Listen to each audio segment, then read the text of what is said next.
ಸ್ನೇಹಿತರೆ, good morning. Welcome back to my channel. ಇವತ್ತು most requested video ಇದು. ನಾವು ರೀಸೆಂಟಾಗಿ ಹೈದರಾಬಾದ್ ಟ್ರಿಪ್ ಹೋಗಿದ್ವಿ.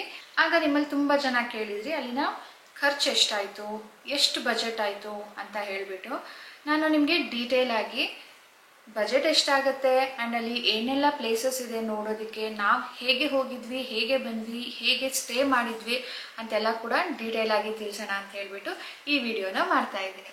ಅದರ ಮುಂಚೆ ನೀವು ಈ ವಿಡಿಯೋನ ಇನ್ನು ನೀವು ಸಬ್ಸ್ಕ್ರೈಬ್ ಮಾಡದೆ ನೋಡ್ತಾ ಇದ್ರೆ ಪ್ಲೀಸ್ ಸಬ್ಸ್ಕ್ರೈಬ್ ಮಾಡ್ಕೊಳ್ಳಿ. ಆ್ಯಂಡ್ ಇದ್ರಲ್ಲಿ ಕೊಟ್ಟಂಥ ಇನ್ಫಾರ್ಮೇಷನ್ ನಿಮಗೆ ಸ್ವಲ್ಪ ಆದರೂ ಯೂಸ್ ಆಗುತ್ತೆ ಅನ್ನೋ ಹಾಗಿದ್ರೆ ಪ್ಲೀಸ್ ಲೈಕ್ ಬಟನ್ನ ಕ್ಲಿಕ್ ಮಾಡಿ. ಸೊ ಬನ್ನಿ ಸ್ನೇಹಿತರೆ, ನಮ್ಮ ಕರ್ನಾಟಕದಿಂದ ಹೈದರಾಬಾದ್ಗೆ ಹೋಗೋದು ತುಂಬ ಕಷ್ಟ ಏನಲ್ಲ. ಓವರ್ ನೈಟ್ ಜರ್ನಿ ಮಾಡ್ಬೋದು ನಾವು. ಫ್ಲೈಟ್ ಇರುತ್ತೆ, ಟ್ರೈನ್ ಇರುತ್ತೆ ಮತ್ತು ಬಸ್ ಇರುತ್ತೆ. ನಾವು ಲಾಸ್ಟ್ ಮೂಮೆಂಟಲ್ಲಿ ಇನ್ನು 2 days ಇದೆ ನಾವು ಟ್ರಾವೆಲ್ ಮಾಡೋದು ಅಂತ ಹೇಳಿ ಪ್ಲ್ಯಾನ್ ಮಾಡಿದ್ದಕ್ಕೆ ನಮಗೆ ಟ್ರೈನ್ ಆಗಲಿ ಫ್ಲೈಟ್ ಆಗಲಿ ಸಿಗಲಿಲ್ಲ. ಫ್ಲೈಟ್ ಸಿಗುತ್ತೆ ಬಟ್ ಚಾರ್ಜಸ್ ಜಾಸ್ತಿ ಇರುತ್ತೆ. ಟ್ರೈನ್ ನಿಮಗೆ ಕಡಿಮೆಗೆ ಸಿಗುತ್ತೆ. ಲೈಕ್ ಸ್ಲೀಪರ್ ಕೋಚ್ ನಿಮಗೆ 1000 rupees ಶುರು ಆಗುತ್ತೆ. ತುಂಬಾ ಬೇಗ ಪ್ಲ್ಯಾನ್ ಮಾಡಿ ಬುಕ್ ಮಾಡ್ಕೊಳ್ಬೇಕಾಗುತ್ತೆ. ಬಸ್ ಆಪ್ಷನ್ ಇರುತ್ತೆ. ಬಸ್ ಅಂತೂ ನಿಮಗೆ KSRTC ಅಲ್ಲಾಗಲಿ ಪ್ರೈವೇಟಲ್ಲಾಗಲಿ ತುಂಬ ಸಿಗುತ್ತೆ. ನಾವು ಹೋಗಿದ್ದು KSRTC ಅಂಬಾರಿ ಉತ್ಸವ ಅಂತ ಹೇಳಿಬಿಟ್ಟು.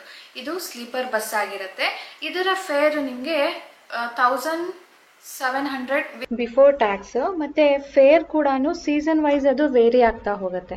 ಮಕ್ಕಳಿಗೆ ಸ್ವಲ್ಪ ಕಡಿಮೆ ಇರುತ್ತೆ, ಲೈಕ್ 200-300 rupees ಕಡಿಮೆ ಇರುತ್ತೆ. ಅವ್ರಿಗೂ ಕೂಡ ಒಂದು ಸೀಟ್ ಕೊಟ್ಟಿರ್ತಾರೆ, ಅಲ್ಲಿ ನಾವು ಮಲ್ಕೊಂಡು ಆರಾಮಾಗಿ ಹೋಗ್ಬೋದು. ಸೊ ಇದರಲ್ಲಿ ನಾನು ಸಜೆಸ್ಟ್ ಮಾಡೋದು ನಿಮ್ಗೆ ಏನು ಅಂದರೆ, ಬಸ್ಸಲ್ಲಿ ಹೋಗಬೇಕಾದ್ರೆ ಲಾಸ್ಟ್ ಸೀಟನ್ನು ಬುಕ್ ಮಾಡ್ಕೊಳ್ಬೇಡಿ. ನೀವಿನ್ನು 2-3 days ಇದೆ ಅಂತ ಬುಕ್ ಮಾಡಿದ್ರೆ ನಿಮಗೆ ಆಪ್ಷನ್ಸ್ ತುಂಬ ಸಿಗೋದಿಲ್ಲ. ನಮಗೂ ಹಾಗೆ ಲಾಸ್ಟಲ್ಲಿ ಸಿಕ್ಕಿತ್ತು. 3 seats ಮಾತ್ರನೇ ಅವೈಲೇಬಲ್ ಇತ್ತು ಅಂತ ತೊಗೊಂಡಿದ್ವಿ. ಅಲ್ಲಿ ತುಂಬಾ ಎಂಜಿನ್ ಸೌಂಡ್ ಬರುತ್ತೆ, ತುಂಬಾ ಎತ್ತಾಕತ್ತೆ, ತುಳ್ಕತ್ತೆ ತುಂಬಾ. ನನಗೆ ಬಸ್ ಟ್ರಾವೆಲ್ ಸೂಟ್ ಆಗಲಿಲ್ಲ. ನನಗೆ ರಾತ್ರಿ ಎಲ್ಲನೂ ವಾಮಿಟ್ ಆಗಿ ಎದ್ದು ಕೂತ್ಕೊಂಡಿದ್ದೆ. ಸೊ ಆ ಥರ ಸಿಚುವೇಶನ್ ನಿಮಗೂ ಆಗುತ್ತೆ ಅನ್ನೋ ಹಾಗಿದ್ರೆ, ನಿಮ್ಗೆ ಏನಾದರೂ ಮೋಷನ್ ಸಿಕ್ನೆಸ್ ಇಲ್ಲ ಅಂದರೂ ಕೂಡ ಈ ಥರ ಆಗೋ ಚಾನ್ಸಸ್ ಇರುತ್ತೆ. ಸೊ ಒಂದ್ಸಾರಿ ಯೋಚನೆ ಮಾಡಿ ಆಮೇಲೆ ಬುಕ್ ಮಾಡ್ಕೊಳ್ಳಿ. ಈಗ ಬರೋಣ ಸ್ಟೇ. ಹೋಟೆಲ್ಸು ಹೇಗೆ ಬುಕ್ ಮಾಡ್ಕೊಂಡಿದ್ವಿ ಆ್ಯಂಡ್ ಯಾವ ಹೋಟೆಲ್ ಚೆನ್ನಾಗಿರುತ್ತೆ. ಹೋಟೆಲ್ಸು ತುಂಬಾ ಇದೆ, ಎಸ್ಪೆಷಲಿ ಕೆಲವೊಂದು ಏರಿಯಾಸಲ್ಲಿ. ನಾವಿದ್ದಂಥ ಏರಿಯಾ ಸ್ವಲ್ಪ ಬಂಜಾರ ಹಿಲ್ಸ್, ಚಾರ್ಮಿನಾರ್, ಬಿರ್ಲಾ ಮಂದಿರ್ ಅಂದರೆ ಆ ಥರ ಪ್ಲೇಸಸ್ಗೆ ಹತ್ತಿರ ಇತ್ತು. ಒಂದು 5-6 kilometers ಅರೌಂಡಲ್ಲಿ ನಾವು ನೋಡ್ಕೊಂಡಿದ್ದು. ಹೋಟೆಲ್ಸ್ನ ಮೊದಲೇ ಬುಕ್ ಮಾಡ್ಕೊಳ್ಬೇಕಾ, ಅಲ್ಲಿಗೆ ಹೋದ್ಮೇಲೂ ಮಾಡ್ಕೊಳ್ಬೋದಾ ಅಂತ ನೀವು ಕೇಳೋದಾದರೆ, ಸೀಸನ್ನಲ್ಲಾದರೆ ನೀವು ಮೊದಲೇ ಮಾಡ್ಕೊಂಡು ಹೋದರೆ ಒಳ್ಳೆಯದು. ಅಲ್ಲಿ ಹೋದಾಗ ನಿಮಗೆ ಅವೈಲೇಬಲ್ ಇಲ್ಲ ಅಂತಾನು ಹೇಳ್ಬೋದು. ಸೀಸನ್ ಅಂದರೆ ಯಾವುದು? ಈಗ ರಜೆಗಳು ತುಂಬಾ ಇರುತ್ತಲ್ವಾ. ಲಾಂಗ್ ವೀಕೆಂಡ್ ಇರುತ್ತೆ, ಅಥವಾ ದಸರಾ ರಜಾ ಇರುತ್ತೆ, ಕ್ರಿಸ್ಮಸ್ ರಜಾ, ನ್ಯೂ ಇಯರ್ ರಜಾ, ಸಮ್ಮರ್ ಹಾಲಿಡೇಸು, ಆ ಥರ ಇದ್ದಾಗ ಟೂರಿಸ್ಟ್ಗಳು ತುಂಬ ಹೋಗೋರು ಇರ್ತಾರೆ. ಹಾಗಾಗಿ ಅಲ್ಲಿ ನಿಮಗೆ ಅವೈಲೇಬಲ್ ಇಲ್ಲದೆ ಇರ್ಬೋದು. ಆವಾಗ ನೀವು ಮೊದಲೇ ಬುಕ್ ಮಾಡಿಕೊಂಡು ಹೋಗಬೇಕು. ಮತ್ತು ಎಷ್ಟು ರೇಂಜಲ್ಲಿ ಸಿಗುತ್ತೆ ಅನ್ನೋ ಹಾಗಿದ್ರೆ, ನಾನು ಆನ್ಲೈನಲ್ಲಿ ನೋಡಿರೋ ಪ್ರಕಾರ ಕಪಲ್ಸ್ಗೆ 2000 ಏನೋ ಶುರುವಾಗುತ್ತೆ. ಬಟ್ ಅದು ತುಂಬಾ ಆವ್ರೇಜ್ ಹೋಟೆಲ್ಸ್ ಆಗಿರುತ್ತೆ. ನಮಗೆ ಅದು ಯಾವುದೂ ರಿವ್ಯೂಸ್ ನೋಡಿದಾಗ ಯಾವುದೂ ಇಷ್ಟ ಆಗಿರಲಿಲ್ಲ. ಸೊ ನಾವು ಇಷ್ಟಪಟ್ಟಿದ್ದು ರಿವ್ಯೂಸ್ ನೋಡಿಬಿಟ್ಟು ಓಕೆ ದಿಸ್ ಇಸ್ ಬೆಟರ್ ಅಂತ ಚೂಸ್ ಮಾಡಿದಂಥ ಹೋಟೆಲ್ಲು ದ ಸೆಂಟ್ ಅಂತ ಹೇಳಿಬಿಟ್ಟು. ಬಟ್ ಅದು ಸ್ವಲ್ಪ ಓಲ್ಡ್ ಪ್ರಾಪರ್ಟಿ ಆಗಿತ್ತು. ಆ್ಯಂಡ್ ನಾವು ಅಲ್ಲಿ ಹೋಗಿ ನೋಡಿದ್ಮೇಲೆ ರೂಮ್ ನಮಗೆ ಅಷ್ಟೊಂದು ಇಷ್ಟ ಆಗಲಿಲ್ಲ. ಅದಕ್ಕೆ ನಾವು ಬೇರೆ ಅಪ್ಗ್ರೇಡ್ ಮಾಡ್ಕೊಳ್ಳೋಣ ಅಂತ ಕೇಳಿದ್ವಿ. ಲೈಕ್ ಸುಪೀರಿಯರ್ ರೂಮ್ ಅಂತ ಇರುತ್ತೆ, ಪ್ರೀಮಿಯಂ ರೂಮ್ ಅಂತ ಇರುತ್ತೆ. ಅದಕ್ಕೆ ಅವರು ಅಪ್ಗ್ರೇಡ್ ಮಾಡೋದಕ್ಕೆ ರೂಮ್ಸ್ ಅವೈಲೇಬಲ್ ಇಲ್ಲ, ಎಲ್ಲನೂ ಬುಕ್ ಆಗಿಬಿಟ್ಟಿದೆ ಅಂತ ಹೇಳಿಬಿಟ್ಟು ನಾವು ಅಲ್ಲೇ ಸ್ಟೇ ಮಾಡಬೇಕಾಯಿತು. ಅದು ನಮಗೆ 5000 ಪ್ಲಸ್ ಟ್ಯಾಕ್ಸ್ ಅಥವಾ ಅರೌಂಡ್ 5000 ಆಯಿತು ಅಂತ ಅಂದ್ಕೊಳ್ಳಿ. For a couple and a kid. ಇನ್ನೂ ಒಂದು ಕಿಡ್ ಜಾಸ್ತಿ ಆಗುತ್ತೆ, ಆ್ಯಡ್ ಆಗುತ್ತೆ ಅಂದರೆ ಮತ್ತಷ್ಟು ಜಾಸ್ತಿ ಆಗುತ್ತೆ. ಇದರಲ್ಲಿ ಒಂದು ಬ್ರೇಕ್ಫಾಸ್ಟ್ ಇನ್ಕ್ಲೂಡ್ ಆಗಿತ್ತು. ನಾ ಹೇಳಿದ್ನಲ್ಲ, ಹೋಟೆಲ್ ವಾಸ್ ಗುಡ್, ಆದರೆ ನಮ್ಮ ರೂಮ್ ನನಗೆ ಅಷ್ಟೊಂದು ಇಷ್ಟ ಆಗಲಿಲ್ಲ. ನೀವು ಅದೇ ಹೋಟೆಲಲ್ಲಿ ತೊಗೊಳ್ತೀವಿ ಅಂದರೆ ಸರ್ವಿಸ್ ಎಲ್ಲ ಚೆನ್ನಾಗೇ ಇತ್ತು. ನೀವೇನಂದರೆ upgraded like premium and superior ಅಂತ ಇರ್ತಲ್ಲ, ಅದನ್ನು ಬುಕ್ ಮಾಡಿಕೊಂಡ್ರೆ ಯು ಕ್ಯಾನ್ ಎಂಜಾಯ್. ಆ್ಯಂಡ್ ನಾನು ಸಜೆಸ್ಟ್ ಮಾಡೋದು, ಈ ಟೂರಿಸ್ಟ್ ಪ್ಲೇಸಸ್ ಇದೆ ಅಲ್ವಾ, ಅದರ ಹತ್ತಿರ ಮಾಡ್ಕೊಳ್ಳೋದಿಕ್ಕೆ ಆದಷ್ಟು. ನಾವಿದ್ದಿದ್ದು ಲಕ್ಡಿಕಾ ಪುಲ್ ಅಂತ ಹೇಳಿಬಿಟ್ಟು ಏರಿಯಾ. ಅಲ್ಲಿಂದ ನಮಗೆ ಟೂರಿಸ್ಟ್ ಪ್ಲೇಸಸ್ ವಿಸಿಟಿಂಗಿಗೆ 6-7 kilometers ಇತ್ತು ಅಷ್ಟೇ. ನಾವು ಹೋಟೆಲ್ಸ್ನ ರಿವ್ಯೂ ಚೆಕ್ ಮಾಡಿಬಿಟ್ಟು ಆನ್ಲೈನಲ್ಲೇ ಬುಕ್ ಮಾಡಿದ್ದು. ಸೊ ನೀವು ಹಾಗೇನೆ ಮಾಡ್ಕೊಳ್ಬೋದು. ಸೊ ಈಗ ಬರೋಣ ಅಲ್ಲಿನ ಪ್ಲೇಸಸ್. ಎಷ್ಟೆಲ್ಲ ಪ್ಲೇಸಸ್ ಇದೆ, ಯಾವ್ಯಾವ ಪ್ಲೇಸಸ್ ಇದೆ, ಮಸ್ಟ್ ವಿಸಿಟ್ ಯಾವುದು ಅಂತ ನೋಡೋಣ. ನಾವು ಪ್ಲ್ಯಾನ್ ಮಾಡಿದ್ದು 3 days ಟ್ರಿಪ್. ಆದರೆ ನನ್ನ ಪ್ರಕಾರ ಇನ್ನು ಒಂದು ದಿನ ಎಕ್ಸ್ಟ್ರಾ ಇದ್ದರೆ ಚೆನ್ನಾಗಿರ್ತಾ ಇತ್ತು. ನಾವು ಫುಲ್ ಕವರ್ ಮಾಡೋದಕ್ಕೆ ಆಗಲಿಲ್ಲ. ಅದರಲ್ಲೂ ಕೂಡ ನನಗೆ ಸ್ವಲ್ಪ ಹೆಲ್ತ್ ಇಶ್ಯೂ ಆಯಿತು ಅಲ್ಲಿಗೆ ಹೋದ್ಮೇಲೆ, ಫುಡ್ ಇನ್ಫೆಕ್ಷನ್ ಆಗಿ. ಹಾಗಾಗಿ ಸ್ವಲ್ಪ ಪ್ಲೇಸಸ್ನ ಬಿಟ್ಬಿಟ್ವಿ. ಬಟ್ ನಾನು ನಿಮಗೆ ಅಲ್ಲಿ ಏನೆಲ್ಲ ಪ್ಲೇಸಸ್ ನಾವು ನೋಡಿದ್ವಿ, ಹಾಗೆ ಮತ್ತಷ್ಟು ಪ್ಲೇಸಸ್ ಯಾವುದೆಲ್ಲ ಚೆನ್ನಾಗಿದೆಯೋ ಅದನ್ನು ಕೂಡ ಮೆನ್ಷನ್ ಮಾಡ್ತೀನಿ. ಅಲ್ಲಿಗೂ ಕೂಡ ನೀವು ವಿಸಿಟ್ ಮಾಡ್ಬೋದು. ಫಸ್ಟ್ ಪ್ಲೇಸು ನಾವು ವಿಸಿಟ್ ಮಾಡಿದ್ದು, ಇದು ನಾನು ಹಾಫ್ ಡೇ ಇಟೇನರಿ. ನಾವು ಬೆಳಿಗ್ಗೆ ಬಂದಿದ್ದು, ಆದರೆ ರೂಮಿಗೆ ಬಂದು ಸೆಟ್ಲ್ ಆಗಿ ಹೊರಡೋ ತನಕನೇ ಸಂಜೆ 4 ಗಂಟೆ ಆಗಿತ್ತು. ಸಂಜೆ 4 ಗಂಟೆಯಿಂದ ನಾವು ಎಲ್ಲೆಲ್ಲಿ ಹೋಗಿದ್ವಿ ಅಂದರೆ, ಮೊದಲಿಗೆ ಬಿರ್ಲಾ ಮಂದಿರ್. ನಮ್ಮ ಲಕ್ಡಿ ಕಾ ಪುಲ್ ಹೋಟೆಲಿಂದ ಬಿರ್ಲಾ ಮಂದಿರ್ ಓನ್ಲಿ 1.5-2 ಕಿಲೋಮೀಟರ್ಸ್ ಇತ್ತು. ಇದು ತೆಲಂಗಾಣ ಸ್ಟೇಟ್ನ ಸಚಿವಾಲಯ ಅಂತೆ. ನಮ್ಮ ಬಿರ್ಲಾ ಟೆಂಪಲಿಂದ ಹುಸೇನ್ ಸಾಗರ್ ಲೇಕ್ ನಾವು ನೆಕ್ಸ್ಟ್ ಪ್ಲೇಸ್ ಹೋಗಿದ್ದು, ಅದು 3 ಕಿಲೋಮೀಟರ್ಸ್ ರೇಂಜಲ್ಲಿತ್ತು. ಅದೇ ಪ್ಲೇಸಲ್ಲಿ ಅದ್ರ ಪಕ್ಕನೇ ಇನ್ನ ಒಂದು ಮೆಮೋರಿಯಲ್ ಇತ್ತು. ಅಂದರೆ ತೆಲಂಗಾಣ ಸ್ಟೇಟ್ ಆಗೋದಕ್ಕೆ ಯಾರೆಲ್ಲ ಕಾಂಟ್ರಿಬ್ಯೂಟ್ ಮಾಡಿದ್ರೋ ಅವರ ನೆನಪುಗಳನ್ನ ಇಟ್ಟಿದ್ದಾರಂತೆ. ಅದ್ರ ಪಕ್ಕನೇ ಲುಂಬಿನಿ ಗಾರ್ಡನ್ ಇರೋದು. ಲುಂಬಿನಿ ಗಾರ್ಡನ್ ಒಳಗಡೆನೆ ಹುಸೇನ್ ಸಾಗರ್ ಲೇಕ್ ಇರೋದು.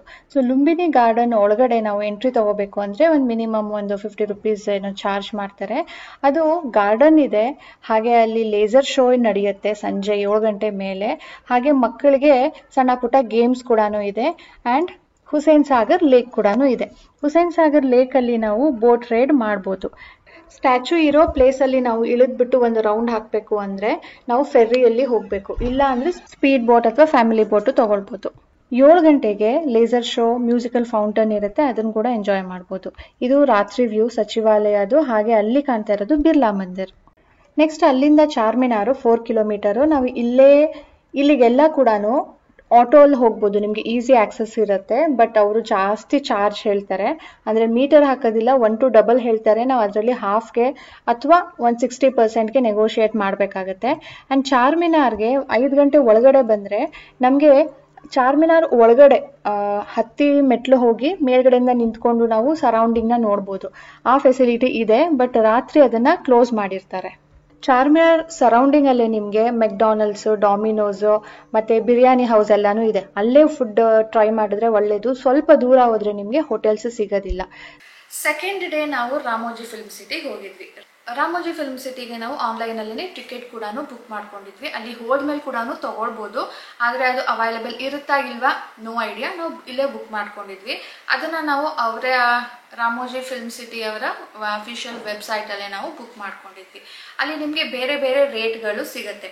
ಅಂದರೆ 9 to 9 ಒಂದು ರೇಟು, 9 to 9 ನೀವು ಲಂಚ್ ತೊಗೊಳ್ತೀರಾ, ಡಿನ್ನರ್ ತೊಗೊಳ್ತೀರಾ ಅಂದರೆ ಅದಕ್ಕೆ ಬೇರೆ ರೇಟ್ ಇರುತ್ತೆ. ನಾವು ಬರೀ ಡಿನ್ನರ್ ತೊಗೊಂಡಿದ್ವಿ, 9 to 9 ಟಿಕೆಟ್ ತೊಗೊಂಡಿದ್ವಿ. ಆ್ಯಂಡ್ ಅದರಲ್ಲಿ ನಮಗೆ ಇನ್ನೂ ಒಂದು ಆಪ್ಷನ್ ಬರುತ್ತೆ, ಪಿಕ್ ಆ್ಯಂಡ್ ಡ್ರಾಪ್. ಕೆಲವೊಂದು ಸ್ಟಾಪ್ಸ್ ಇರುತ್ತೆ, ಅಲ್ಲಿಂದ ನಮಗೆ ಬಸ್ ಅವ್ರದ್ದೇ ಬಸ್ ಇರುತ್ತೆ, ಅದರಲ್ಲಿ ನಾವು ಹೋಗ್ತೀವಿ ಅನ್ನೋ ಹಾಗಿದ್ರೆ ಅದಕ್ಕೆ ಎಕ್ಸ್ಟ್ರಾ ಇರುತ್ತೆ. Like 350 rupees per head extra ಆಗುತ್ತೆ, ಪ್ಲಸ್ ಟ್ಯಾಕ್ಸ್ ಆಗುತ್ತೆ. ಆ್ಯಂಡ್ ಅಲ್ಲಿದು ಟಿಕೆಟ್ ನಾವು ತೊಗೊಂಡಿದ್ದು 1750 ಪ್ಲಸ್ ಟ್ಯಾಕ್ಸ್.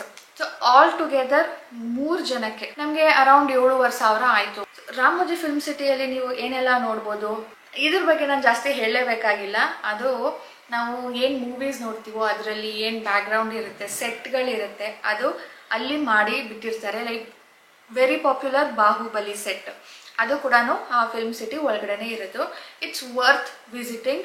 ನಾವು ಏನು ಪೇ ಮಾಡಿರ್ತೀವೋ, ಲೈಕ್ ಒಬ್ಬೊಬ್ಬರಿಗೆ 2,500 2,500 ಆಗುತ್ತೆ.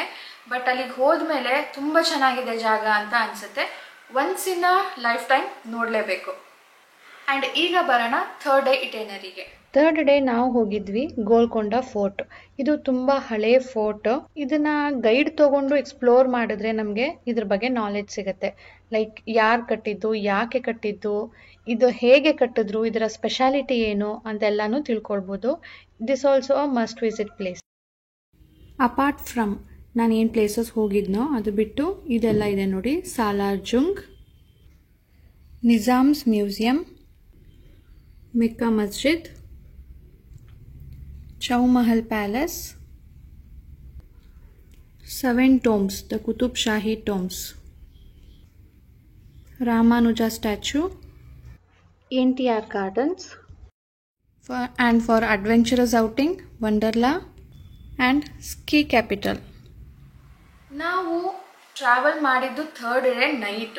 ಆ್ಯಂಡ್ ನಾವು ಬಂದಿದ್ದು KSRTC ಅವರ ಅಂಬಾರಿ ಬಸ್ಸಲ್ಲಿ. ಈ ಬಸ್ನ ಆಂಬಿಯನ್ಸ್ ತುಂಬಾನೇ ಚೆನ್ನಾಗಿತ್ತು ಕಂಪೇರ್ಡ್ ಟು ಡ್ರೀಮ್ ಉತ್ಸವ್. ನಾವು ಏನು ಹೋಗ್ಬೇಕಾದ್ರೆ ತಗೊಂಡಿದ್ವಲ್ಲ ಅದಕ್ಕಿಂತ ಇದು ತುಂಬಾನೇ ಚೆನ್ನಾಗಿತ್ತು.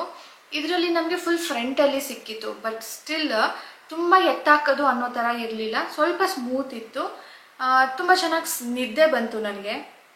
ನಿದ್ದೆ ಬರಲಿಲ್ಲ ಅಂದರೂ ಪರವಾಗಿಲ್ಲ, ನನಗೆ ಹೋಗಬೇಕಾದ್ರೆ ಹೇಗೆ ಸಿಕ್ನೆಸ್ ಆಗಿ ಮೋಷನ್ ಸಿಕ್ನೆಸ್ ಆಗಿ ವಾಮಿಟ್ ಎಲ್ಲ ಆಯಿತು ಆ ಥರ ಆಗದೆ ಇದ್ದಿದ್ರೆ ಸಾಕಾಗಿರ್ತಿತ್ತು ನನಗೆ. ಬಟ್ ತುಂಬ ಚೆನ್ನಾಗಿ ನಿದ್ದೆ ಮಾಡಿದ್ವಿ. ಆ್ಯಂಡ್ ನಮ್ಗೆ ಹೇಳಿದ್ನಲ್ಲ ಮುಂದೆ ಕೂಡ ಸಿಕ್ಕಿತ್ತು. ನಾನು ಸಾನು ಒಂದು ಸೀಟಲ್ಲಿದ್ವಿ, ರಾಜೇಶ್ ಒಂದು ಸೀಟಲ್ಲಿದ್ದರು. ನಿಮಗೆ ಆಪ್ಷನ್ ಸಿಕ್ಕಿದ್ರೆ ಈ ಅಂಬಾರಿ ಬಸ್ಸನ್ನೇ ಬುಕ್ ಮಾಡ್ಕೊಳ್ಳಿ. ಇದ್ರ ಪ್ರೈಸ್ ನಿಮಗೆ ಸ್ವಲ್ಪ ಜಾಸ್ತಿ ಆಗುತ್ತೆ, ಲೈಕ್ 200 ರೂಪೀಸ್ ಏನೋ ವೇರಿ ಆಗುತ್ತೆ. ಸೊ ನಾವು ಬರಬೇಕಾದ್ರೆ ಒಬ್ಬೊಬ್ಬರಿಗೆ 2000 ಆಯಿತು ಅಂತ ಅಂದ್ಕೊಳ್ಳಿ. ಸೊ 6000 ರೂಪಾಯಿ ಬರಬೇಕಾದ್ರೆ ಆಯಿತು, ಹೋಗಬೇಕಾದ್ರೆ ಅರೌಂಡ್ 5 ಏನೋ ಆಯಿತು. ನಾವು ಇದೇ ಟ್ರಾವೆಲ್ಲು ಟ್ರೈನಲ್ಲಿ ಮಾಡಿದಿದ್ರೆ ಸ್ವಲ್ಪ ಕಡಿಮೆ ಬಿದ್ದಿರೋದು. ಮತ್ತು ಶಾಪಿಂಗ್ ಸೆಂಟರ್ಸ್ ಎಲ್ಲಿರುತ್ತೆ, ಒಂದು ಚಾರ್ಮಿನಾರ್ ಹತ್ರ, ಅದು ಸ್ಟ್ರೀಟ್ ಶಾಪಿಂಗು. ನನಗೆ ಅಲ್ಲಿ ಅಷ್ಟೊಂದು ಕ್ವಾಲಿಟಿ ಇಷ್ಟ ಆಗಲಿಲ್ಲ.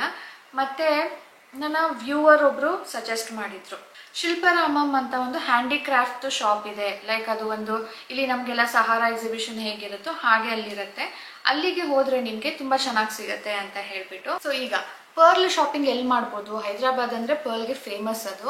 ಅದನ್ನು ಹೇಗೆ ಮಾಡೋದು, ಎಲ್ಲಿ ಮಾಡೋದು, ನಾನು ಸಜೆಸ್ಟ್ ಮಾಡೋದು ಸ್ನೇಹಿತರೆ, approved by government of Telangana state ಆ ಥರದ್ದೇ ಕೆಲವೊಂದು ಅಂಗಡಿಗಳಿರುತ್ತೆ, ಜ್ಯುವೆಲ್ರಿ ಶಾಪ್ ಇರುತ್ತೆ ಅಥವಾ ಪರ್ಲ್ದೇ ಅಂಗಡಿ ಇರುತ್ತೆ. ಅಲ್ಲಿಗೆ ಹೋಗಿ ಪರ್ಲ್ ಶಾಪ್ ಮಾಡಿದ್ರೆ ಒಳ್ಳೆಯದು. ಯಾಕಂದರೆ ಕಾಸ್ಟ್ಲಿ ಪರ್ಲು ನಾವು ಎಲ್ಲೋ ಒಂದು ರೋಡ್ ಸೈಡಲ್ಲಿ ಅಂಗಡಿ ಇದೆ ಅಂತ ಅಲ್ಲಿ ಹೋಗಿ ನೋಡಿದಾಗ ಅದು ಫೇಕು ಆಗಿರ್ಬೋದು, ರಿಯಲು ಆಗಿರ್ಬೋದು. ನಾನು ಎಲ್ಲರೂ ಮೋಸ ಮಾಡ್ತಾರೆ ಅಂತ ಹೇಳೋದಿಲ್ಲ, ಬಟ್ ಚಾನ್ಸಸ್ ಇರುತ್ತೆ. ಹಾಗಾಗಿ ಗೌರ್ನಮೆಂಟ್ ಅಪ್ರೂವ್ಡ್ ಜ್ಯುವೆಲ್ರಿ ಶಾಪಲ್ಲಿ ನೀವು ತೊಗೊಂಡ್ರೆ ಒಳ್ಳೆಯದು. ಸೊ ಇಷ್ಟು ನಮ್ಮ ಖರ್ಚಾಯಿತು. ಹೇಳಿದ್ನಲ್ಲ, ಟ್ರಾವೆಲ್, ಸ್ಟೇ ಆ್ಯಂಡ್ ಅಲ್ಲಿನ ಎಂಟ್ರಿ ಟಿಕೆಟ್ಸ್. ನಿಮಗೆ ರಾಮೋಜಿ ಫಿಲ್ಮ್ ಸಿಟಿಗೆ ಬಿಟ್ಟರೆ ಬೇರೆ ಕಡೆ ಎಲ್ಲೂ ಎಂಟ್ರಿ ಟಿಕೆಟ್ಸ್ ಏನು ಇರೋದಿಲ್ಲ. ಬಟ್ ಹುಸೇನ್ ಸಾಗರ್ ಲೇಕಲ್ಲಿ ನಾವು ಎಂಟ್ರಿ ಟಿಕೆಟ್ ಸ್ವಲ್ಪ ಇರುತ್ತೆ, ಒಂದು 50 ರೂಪೀಸ್ ಪರ್ ಹೆಡ್ ಅಂದ್ಕೊಳ್ಳಿ. ಆಮೇಲೆ ಅಲ್ಲಿ ಹುಸೇನ್ ಸಾಗರ್ ಹತ್ರ ಹೋಗೋದಕ್ಕೆ 100 ರೂಪೀಸ್ ಪರ್ ಹೆಡ್ ಬೋಟ್ದು ಫೇರ್ ಇರುತ್ತೆ. ಅದು ಬಿಟ್ಟರೆ ನೀವು ಅಲ್ಲಿ ಬೇರೆ ಕಡೆ ಎಲ್ಲನೂ ಎಂಟ್ರಿ ಫೀಸ್ ಏನು ಜಾಸ್ತಿ ಇರೋದಿಲ್ಲ. ಸೊ ಹೀಗಿತ್ತು ಸ್ನೇಹಿತರೆ, ನಾನು ನಿಮಗೆ ನನ್ನ ಬಜೆಟ್ ಎಷ್ಟಾಯಿತು ಅಂತಲೂ ತಿಳಿಸಿದ್ದೀನಿ. ನೀವು ಏನಾದರೂ ಪ್ಲ್ಯಾನ್ ಮಾಡೋ ಹಾಗಿದ್ರೆ ಹೇಗೆ ಪ್ಲ್ಯಾನ್ ಮಾಡ್ಬೋದು ಅಂತ ಕೂಡ ತಿಳಿಸಿದ್ದೀನಿ. ಸೊ ಇವತ್ತಿನ ಈ ವಿಡಿಯೋ ನಿಮಗೆ ಇಷ್ಟ ಆಗಿದ್ರೆ ಪ್ಲೀಸ್ ಲೈಕ್ ಬಟನ್ನ ಕ್ಲಿಕ್ ಮಾಡಿ, ಶೇರ್ ಮಾಡಿ ಆ್ಯಂಡ್ ಸೇವ್ ಮಾಡ್ಕೊಂಡಿರಿ. ಫ್ಯೂಚರಲ್ಲಿ ನಿಮಗೂ ಕೂಡ ಯೂಸ್ ಆಗ್ಬೋದು. ಸಿಗೋಣ ಮುಂದಿನ ವಿಡಿಯೋಲಿ ಸ್ನೇಹಿತರೆ. ಬಾಯ್ ಬಾಯ್.